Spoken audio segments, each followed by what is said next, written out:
There was a big hype about the EQS, but this year is the even more important electric vehicle for Mercedes, the new Mercedes EQE. So to speak, the electric E-Class, but on a very own pure electric platform, sharing it with the EQS. So the EQE, starting here in the front, this is an option, the so-called star pattern grille. It has a little bit of reflection with the chrome stars, the tiny stars here, but really cool effect. LED light, standard option, the so-called digital light, which can also project things on the ground. So, for example, when you're turning, there could be then an arrow on the ground right here showing you, where to go. Let's say it's a step further than an augmented reality head-up display. And you also have this purely integrated design on the front. Design-wise, you can see, once again, like the EQS, this overlapping front hood right there.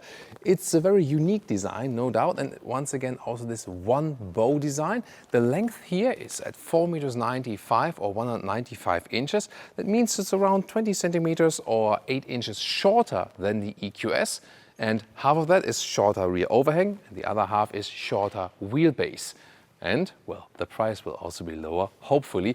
The EQS prices are similar like the S-Class, so we can expect that the EQE prices might be somewhat similar like the E-Class. A little bit more expensive, probably. Interesting, again, this really streamlined design right there. So kind of form follows function. The antennas, by the way, are hidden right here, just to save some more gaps. So basically integrated behind this panel. Very interesting. And now about the trunk. This is very interesting. The EQS has this fastback opening. Here you have more headroom on the inside and you have this separate, normal hatch here in the trunk like this. So this is not so practical then to load things in and out. We'll soon take a detailed look at that, but then you have more headroom in the rear. Let's take a look at the rear design first. You can see the light strip here goes all around the vehicle. EQE 350 means this is the rear-wheel drive version, 215 kilowatt. Around 6 seconds will be the acceleration figure. There will also be all-wheel drive models available where you then have an electric motor in the rear plus one in the front. And yeah, probably at some point also a true AMG version. This one here, however, is the AMG-Line. You've maybe seen it in the front. And here also in the rear, kind of diffuser style. Is this a fake exhaust graphic? Maybe not. I think it's okay. So more black, definitely this, larger black panel here in the AMG-Line. We also have an Electric Art for you. Turning indicators here in the rear, not that spectacular actually. In the front, yeah, way fancier because it takes up, the whole area here of the daytime running light. Interesting detail, by the way, here the rear lamps looks as it would be like curled, this signature, right? So we have this gray, unique color, by the way, in the AMG-Line. And especially in the lower left and right, you have the more aggressive styling, darker styling for these non-air intakes. Here, the so-called Electric Art line, this is the standard one, also has these non-fake or non-air intakes or fake air intakes. So this is all closed, but it looks like, the original air intake thing. This is a little bit less sporty. And here we also do not then have the star pattern grille, just the normal black panel. The star pattern grille, however, is not connected to AMG-Line or Electric Art. It's just a option by itself. This then here in the white color, so we have a bigger contrast then to the black one. And here we also have 20-inch wheels, like these. So already quite big, 19 to 21 inch span, so 3 different sizes. And if you take another look at the AMG-Line, once again, here we go. These were the 21-inch wheels. So they are definitely larger and just give the sportier styling. So you do not have 22-inch like with the EQS, but definitely I think 21-inch should be a nice choice here. You can also get an air suspension. Steel suspension would be standard. Air suspension is then the option. And there you can also combine the riding comfort with large wheels as well. Interesting also technology-wise, you will have a rear axle suspension, rear axle steering that is. So optional rear axle steering, 4.5 degrees, or optional 10 degrees. So it's not standard. EQS is standard, but here in the EQE, you have it as a first option, then the secondary option. And if you go for the 10 degrees option, then the turning circle is just at 10.7 meters. That's extremely small for such a long car. Then in the rear here with the white vehicle, you can see this is then more in a matte black paint. so a little bit more subtle from the styling. What about you? For me, it's definitely the AMG-Line today. I really would like to read your opinion in our comment section if you're okay with the design. Do you love it or do you hate it? I think it's either love or hate, there's nothing in between. And yeah, maybe I have to speak it out loud, what hardly anyone else dares to say, but this car is designed in this way to appeal the Chinese market. And for a lot of the European or American tastes, therefore, a lot of people don't like the car. And me neither, design-wise, I really have to say that. I think it's a very daring design, it's a unique design. That's what I like about it. But I think it's too much focused on the Chinese market, and that's why it has this really, like, drop, very round design. And the total opposite we see at the moment with Audi. Yes, the Chinese market is also super important, but Audi says there, we have like this strong German Bauhaus design. That's who we are, and that's it.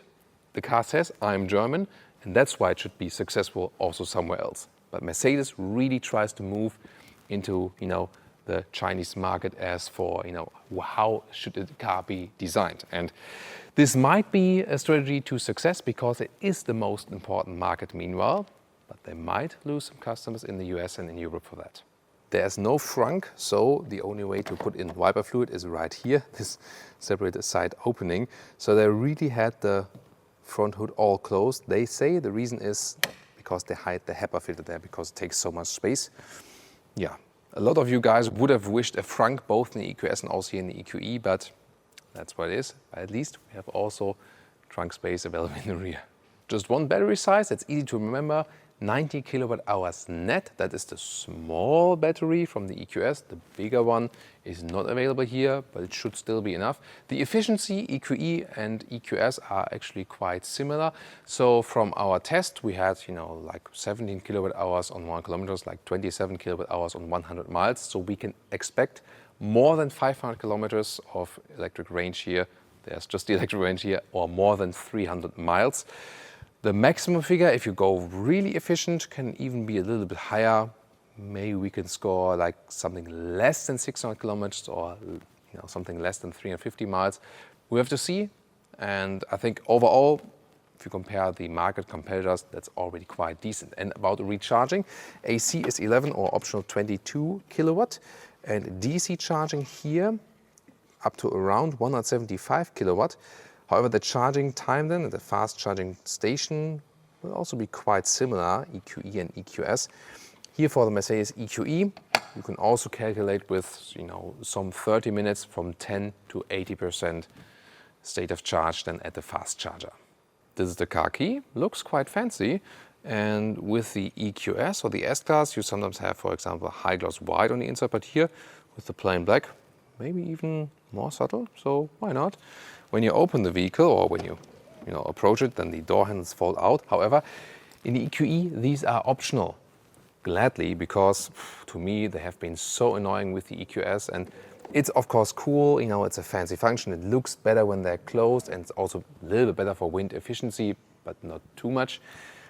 I would go just for the standard door handles. Then you know what you get, you know what you have. So I think it's good that here with the EQE, they're just an option. You will also have the option of the fully automatic opening doors, by the way. That they automatically open when you approach the vehicle. We've shown it in the EQS review. Then you also have the soft close function right here.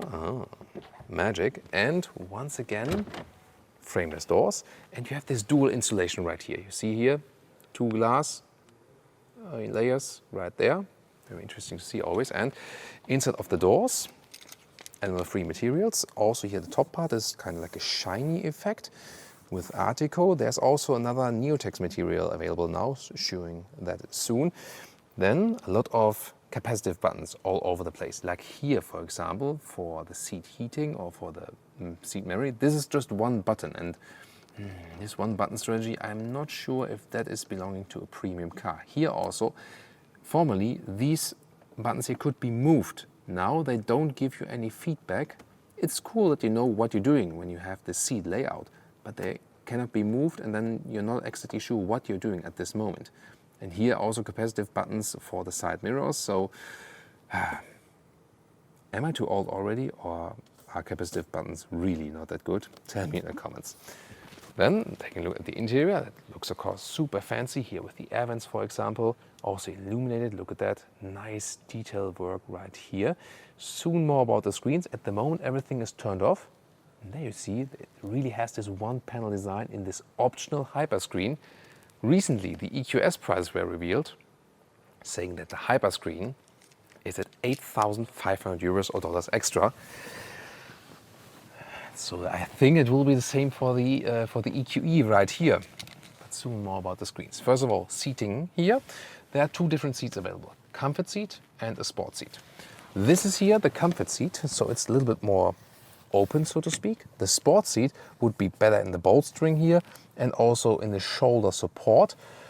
Yeah, but which is more comfortable, we have to see about it at a later stage. Interesting is that for both seats you have different materials and also a lot of animal-free choices, more sustainable definitely and more animal-friendly. You have a full article that looks like this. You have also a so-called micro-cut. This is then a microfiber surface. Here the article seat, by the way, can also be cooled if you have the article choice. This is the optional animal skin pack. So cooled leatherette seats are also available. And the steering wheel can also be bought then with a full leatherette surface. So the standard EQE will be animal-free as for the interior materials. That's a great choice. This will be really crucial for the whole market. So yeah, Tesla did it so far with the Model 3, with the Model Y, and also with the Polestar 2. Standard now animal-free. This is then leading into the future. Let's see if the seat is all the way down. Now it's all the way down. So I'm 1,86 6'1". Still some headroom left, although this is the one with the panoramic roof. It's also a nice option and it goes really wide around the vehicle like this. Let's open it. Yeah, here we go. And I mean, sitting here in the front, it doesn't feel too much different, you know, from the EQS. Yes, the seats are a little bit different in this EQS, a little bit different seat form. But when you look at the front, they of course share a lot of different parts like the screens and so on, and they also share the very same platform on the so-called skateboard, they say, where they can also then adapt the wheelbase. Very interesting as for the first impression, definitely. Let's take a closer look. The EQE is also about new materials, as I said. So here this is called Neotex, and it's something in between the leatherette and the microfiber. So it looks a little structured and doesn't feel entirely sleek, but it's mainly sleek, so to speak. A little bit like neoprene, something from the texture. Very interesting, looks really high class. And also here with the blue shade. We also have the same at the top of the inside of the doors. And this is again also all animal free, so really nice to see new premium materials. Screens, screens, screens. Welcome to this interior then, EQE. 12.3-inch digital instruments are always standard. And then on the middle part you would start, you know, like in the S-Class or the C-Class, the new generation, with this vertical screen, either here in 11.9-inch, a little bit bigger one, in 12.8-inch. That is then exactly the same in the S-Class and also in the standard EQS. And then you have this optional Hyperscreen, 17.7-inch, and another passenger screen, also in 12.3-inch right there. Yeah, this is, well, yeah, once again, 8,500 euros extra, or almost also the same in dollars. It has this kind of curved function, but the functionality on the inside is kind of the same. So I would really stick with the base screen. It's a little bit smaller, it's more vertical. This is maybe even more distracting. You don't need the passenger screen on the right side. Yeah, and you can have another more, more deco element here on the right side, like here in the middle part. This is like a matte material, for example. However, if you want the fancy tech overkill, then this is the way to go. We soon show also details to the screens. This is, by the way, the Vision AVTR, the inspiration for the new electric models by Mercedes. Here in the middle console here, once again, you can slide this one here open. Then you have two USB-C connectors and an inductive charging pad, adaptive cup holders, and this then here to start up the vehicle and to pick the different driving modes, for example. And yeah, once again, this curse of having, this is one button. Why is this one button? For design purposes? I did ask them, and they say it's for design and functionality. And I ask myself, no, the functionality is worse. Is the design better with high gloss black? I think not. What do you think? My favorite interior Mercedes feature is always the split opening here for the, for the cubby hole, two USB-C connectors, and yeah, a lot of space then here on the inside. Steering wheel, either this one and different from the S-Class or the EQS, which have this, black panel slot design in the lower part. This is here more like a sportier slot design. However, the AMG line steering wheel will look different with two spokes. Here we have a rather closed area. And once again, one button fits it all. Phone, volume, slider, capacitive, left side for the cruise control. Yeah, I think I would just call it the capacitive curse. You can hashtag that also if you like in the comments. Hashtag capacitive curse, made by Thomas 2021, copyrighted. So there we are. I mean, it looks cool, definitely, but capacitive buttons make the user interface worse, period. The screen, however, that looks quite fancy. So, and now the central screen, ta-da! I mean, the map looks really impressive for that. Whoa. Yeah, I mean, it also depends on how the connection is done, the web connection, for example. The main menu looked like this. And temperature always stays here. Yeah, menu climate units definitely missing. However, as it stays in the same area, somewhat quite okay as for that. Comfort settings are always very interesting. You have massage function, and Mercedes has the best seat massage, I know. Especially if you go like for wave massage functions. Deep wave also has this kind of vibrating in the seats. That's really cool. Of course, even more not sure if you can hear it on microphone, but you really have a small vibration in the seat. It's really cool. And yeah, my favorite ambient lighting. You also have this ambient lighting which adapts then to the driving, for example. It's really fancy. I love that. And we had nighttime driving episode, Malibu Sunset. Awesome, right? I love it. Some say it's too much. I think it's exactly right. Go for it. Why not? Let's bring back the joy in driving with that. To me, maybe on camera it looks even more, prominent. It's also, yeah, why not? So I like to drive with that thing. I just love it. What about you? Tell me in the comments. Then let's take another look here at the main menu. What else we can find? For example, here in the settings, assistance systems, packed all with this car. We have an active lane changing assist. So level 2 is actually everything ready for that. We've already shown the level 3 possible in the EQS. So this will also then come for the EQE at some point. And on special request, we have Android Auto integration for you here today. That's how it looks like from Jonas' smartphone.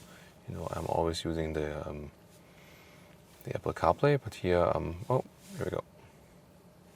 So there it is. That would be then the integration of that. It's really interesting, and by the way, here you really can feel the curved surface right there. When someone took a seat on the passenger seat, thank you, Jonas, then you can also control this screen here on the passenger side, and you can do the same things actually you can do in the central screen. For example, here also sound settings for the Burmester sound system, 3D surround sound, very nice tone definitely.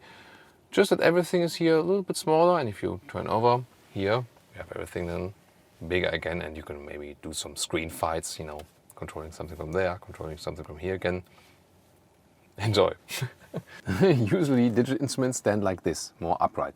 Here they are land like this and stand more towards the sun, so that can catch some glare in bright sunlight. We experienced that with the EQS.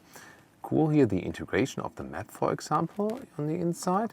And you can have different views. You can also have the map all over the place, like this. This is really helpful, definitely. But also completely other stylings. For example, there's also a sport styling right there. Interesting graphic. And you can also have a similar view for the head-up display, for example. Yeah, let's see about the consumption at a later stage when we can drive the vehicle. But they're really clear to read, so quite impressive digital instruments. Hey, cool view that you can see the secondary car here with the head-up display. You can have different stylings for the head-up display actually. This is standard styling. There's also a sport styling available, or just a minimalistic one. But the most important feature will be that you can have augmented reality arrows right there. About these door handles, I wanted to open the rear door. I was waiting for Jonas to put it on the camera, but yeah, then it closed and now I'm stuck. Yeah, so that's again why my advice is stick with the standard door handles. Let's now take a look at the rear. Here we go. This will be a difference then to the EQS in the length, but using this electric platform, you can see there's a flat bottom in the middle part, more or less flat. But definitely you can see you have a lot of space right there, and also the nice frameless doors once again in the rear. You have this step then here, strangely. Cool materials at the inside of the doors. Once again, this looks really, really premium. And the seating position here, you have a lot of legroom. This is the seat that I would be driving with 186 or 6'1". So a lot of legroom, definitely more than you would have in an E-Class or in a CLS. Headroom, that's a thing now. You also have this glass roof then here in this option. To the side, it's really close. You see, this doesn't really fit. So I don't fit in here as a tall person. When I put my head to the side, but when I'm sitting like this, yeah, I mean, that's okay. It's because I'm in the space in here of the panoramic roof, but that's really close. And they actually told me they went for the fixed trunk to give more headroom in the rear. So I asked myself if they would have gone for the fastback trunk there. Yeah, maybe that wouldn't have worked at all. This is the cost of this one bow design here, actually. And you see it also here, how my knees are bent. I sit relatively low here, so do you see it on camera? I feel kind of a little bit lost, in a way, from the seating position. It's not uncomfortable, but somehow strange. You know what I mean? In the middle part, that's also really well possible. Also quite soft from the seating area. The back part is a little bit stiffer than here in the middle part, but I mean, you can still use it with 5 tall adults. So it doesn't have this chauffeur kind of thing like the EQS or the S-Class, of course. But also the EQS wasn't that much chauffeur-alike, more again driving yourself. In the middle part, you can put that down and have either this kind of smartphone holder or then here the cup holders, like this. Isofix at the outsides each. And you also have this control unit here. Once again, one button fits it all, capacitive curse, but you have some kind of a haptic feedback here. So this rear unit then I think is actually quite well to control.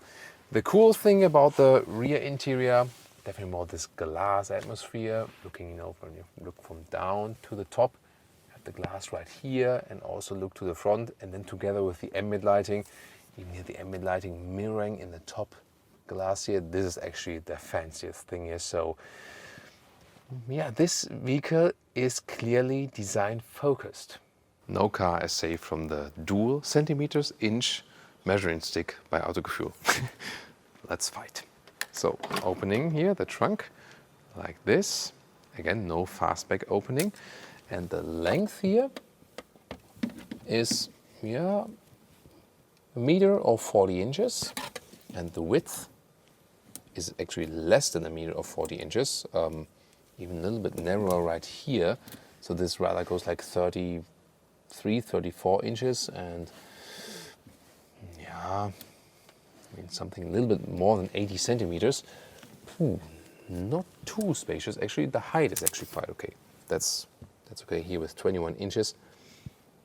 Well, it's like 53 centimeters. If I put a backpack in here, you see, that's actually no problem. So that's actually quite cool. Let's see what do we have underneath. Here we go. Some more space. This could, for example, fit a charging cable, since we do not have any trunk. And we can also fold the seats, but there's no mechanism from here whatsoever. So we can have a 2/3, 1/3 split, or also just a ski hatch thing in the middle, and then loading all the things through to my front seat, we land up with 74 inches or 188 centimeters. Mercedes EQE and EQS share the platform and also the technology. So now tune into our driving review of the EQS. That will also tell a lot about what to expect with this one. And see you at our driving part with this new EQE.